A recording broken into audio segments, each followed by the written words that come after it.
Hello and welcome back to my F1 chat. My name is Alex's F1 Stuff and this will be the 8th edition. And some of the things that we'll be taking a look at today are Verstappen is deciding to train fully at home, F1 bosses are now taking a pay cut, and I'll just do a little channel chat at the end. I feel channel chats, I don't want to make like a separate video on channel chats, I want to just sort of pop it in with a normal video. I just feel it doesn't deserve a video on its own just yet. It's not a big enough topic. Anyway, so moving straight in, this news article comes from the Formula 1 website, and Verstappen is staying sharp and ready to race whenever during the coronavirus lockdown. Obviously this isn't massive news, there hasn't been a great deal come out recently. I just felt that some of these things did need a little bit of reporting. So obviously with the Netherlands Grand Prix, the Dutch, that's what you call it, the Dutch Grand Prix was postponed earlier in the year. Obviously Max Verstappen's first home Grand Prix cancelled. He's a bit upset about that, but he's really impressed with the work that has been done so far by everyone involved, and he's hoped to drive the challenging new track at Zandvoort again soon, because in some promotional videos he drove the older Red Bull, I think it was the 2011 or 2012 car around Zandvoort. It looks like a really, really impressive track, to be honest. And the banking, the cambers, the tight wiggly bits, although I feel it could be a little struggle for some of the cars to get through, and overtaking may be a little bit difficult, but a lap, it looks impressive around that track.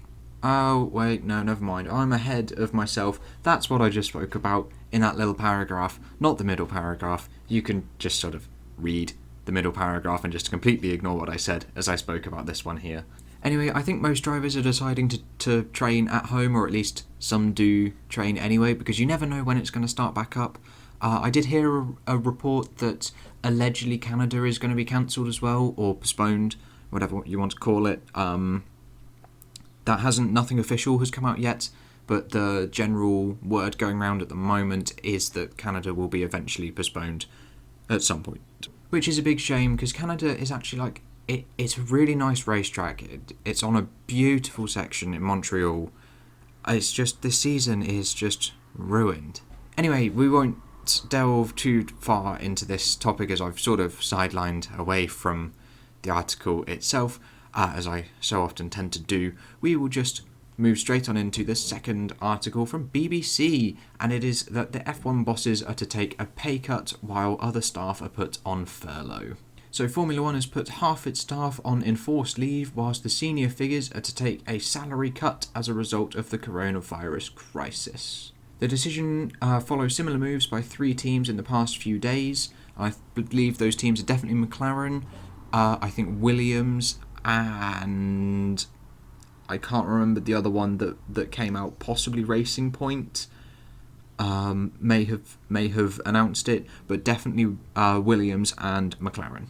So the F1 leadership group will have all voluntarily agreed to take at least a 20% pay cut, but will not benefit from the government furlough scheme. So obviously that government furlough scheme mentioned there is to do with the UK, that they will pay 80% of your current salary up to £2,500 a month. Obviously the senior figures in Formula 1 are being paid considerably more than £2,500 a month, so they will just take a general 20% pay cut of what they normally earn.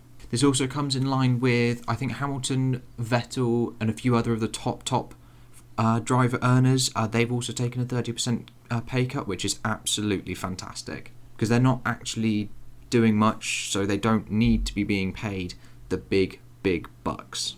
So it says at the top there that the prize money has already been paid to the first part of the prize money has already been paid based on the 2019 results. With the parent group, Liberty Media is not considered to be under threat, as it has significant resources to help it navigate through the difficult global conditions. I also heard somewhere that McLaren, I think Zak Brown said that there are 4 teams at major risk because of this, of leaving Formula 1. And that would be McLaren, Williams, Haas, and possibly Racing Point, maybe AlphaTauri, I'm not sure. So it says there in the middle paragraph, I've just moved on to the last section of the article, that F1 boss Chase Carey has said he hopes to start the reconstituted season of as many races as 15 to 18. However, I don't think we're going to get that many races, because if Canada drops off, then we've lost 9 out of what would have been 22. So that's all. We've already dropped to 13 races then. At that point, I don't think... Yes, only 2 have technically been cancelled. Australia and Monaco are the only 2 cancellations, whereas all the others have been postponed. I don't see the situation improving well enough to pop in all the other races somewhere else, which is really, really unfortunate. I do like the idea of doing a super season, so having a season that is 30 odd races long, so whenever we can start this racing season, we do, as long as it is safe and it is perfectly legal in all the countries that we go to race.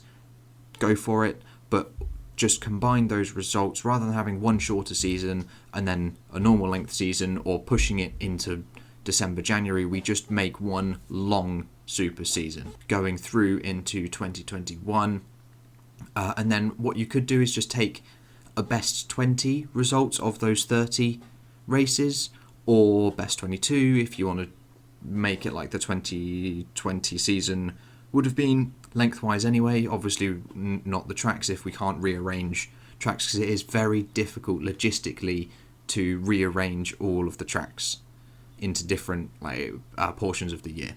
And that's why Monaco was cancelled rather than postponed, because they have to shut off all of the roads in the centre of Monaco. That's why practice is held on a Thursday rather than a Friday in Monaco. It was just too big of a logistical challenge to rearrange it all for them, so they had to cancel. But anyway, I'm sure the big bosses have spoken about all these different ways to help the sport, to revive it and try and bring some sort of 2020 season, whether it's short or not.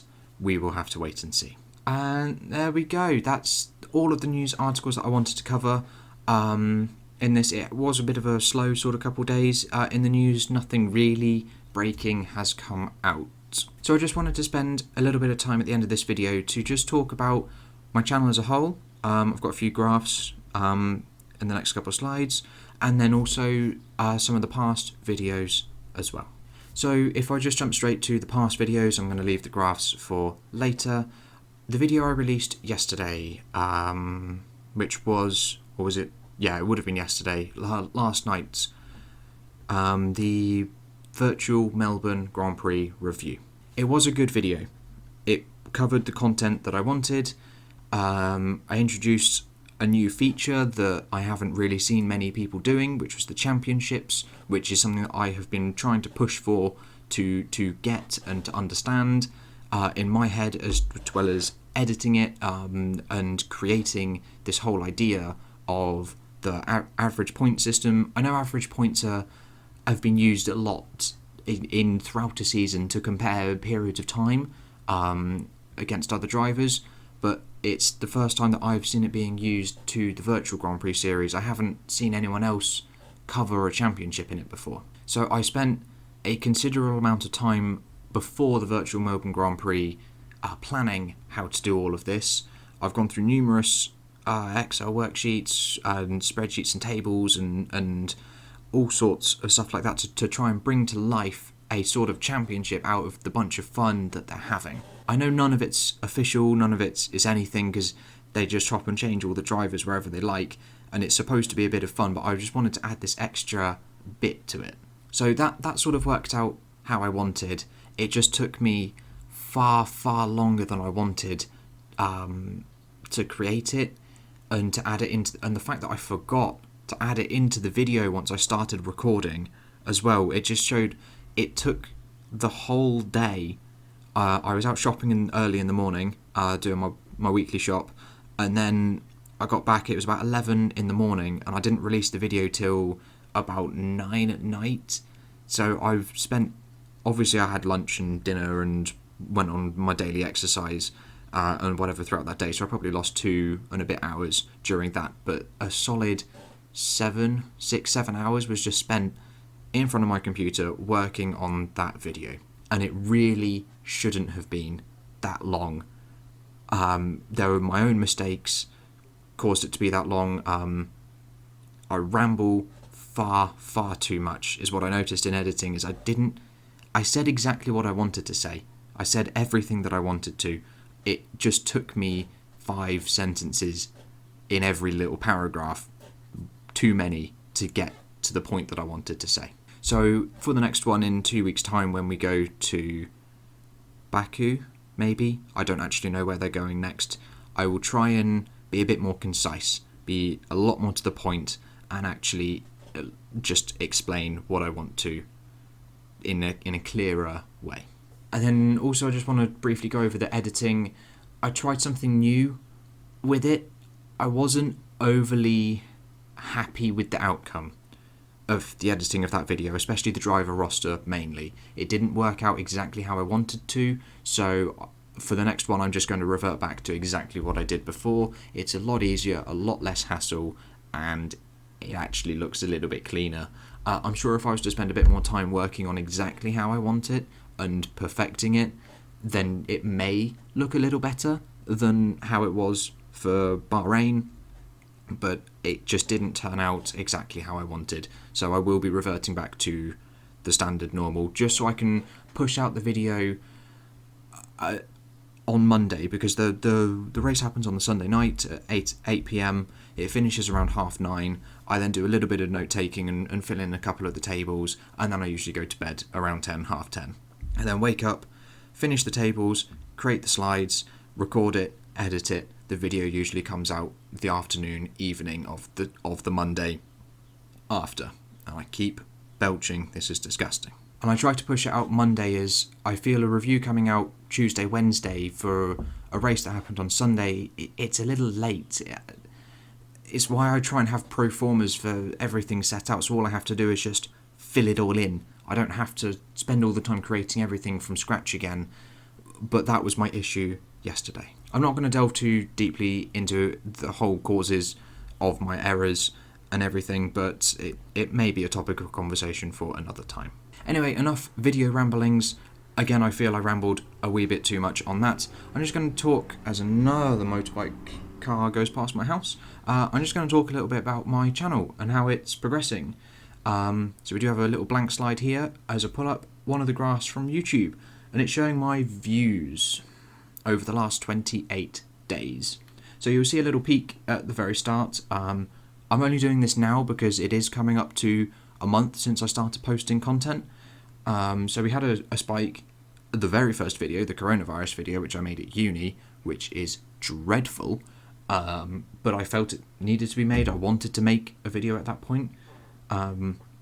Most of them were me just checking everything was okay. We then had a nice little drought, and you can see where I've been uploading, we've had some constant views until we hit this spike, and that video, second to last and last video, were the 2 videos just previously. Some of them have hit 15, 18 views on them, and that's where most of them have actually come from. So yeah, the next graph that I've got here is the impressions, which I quite like this graph. It's showing me how many people have actually seen the thumbnail for the video and scrolled past it, or how many homepages it's been on, or this video has been recommended to you to watch.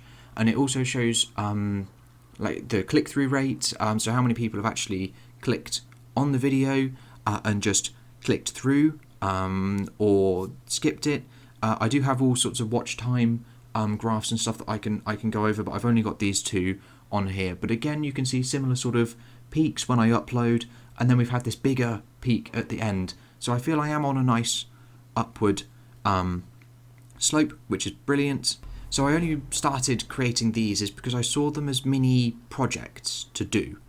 So in the spare time of the lockdown, or in my spare time at uni, I could just work on a little Formula 1 project, so like the fantasy season or these F1 chats just covering some news. I just saw it as a small project to spend some of my spare time doing, and then the finished idea was popping a video out on YouTube.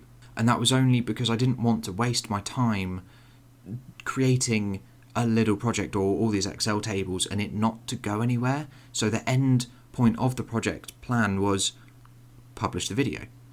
And that has honestly helped me just work better in a way. So I can push out some videos and then I feel perfect, I've done that. I can now go and do some uni work like I'm doing now, or I can do something else, or I can go for a walk rather than, oh, I'm going to watch a movie now. Because the time I would have spent watching a movie or a Netflix series has now been taken up by these little projects with me being productive. But anyway, I think that's all I'm going to talk about for now. I didn't want this video to ramble on too much. I wanted to cover a little bit of news in the first half like I did, and then just sort of have a more calmer chat at the very end. So yeah, that's all I've got for you today, guys. I will see you in the next video whenever I choose to pop one out and whatever topic it will be.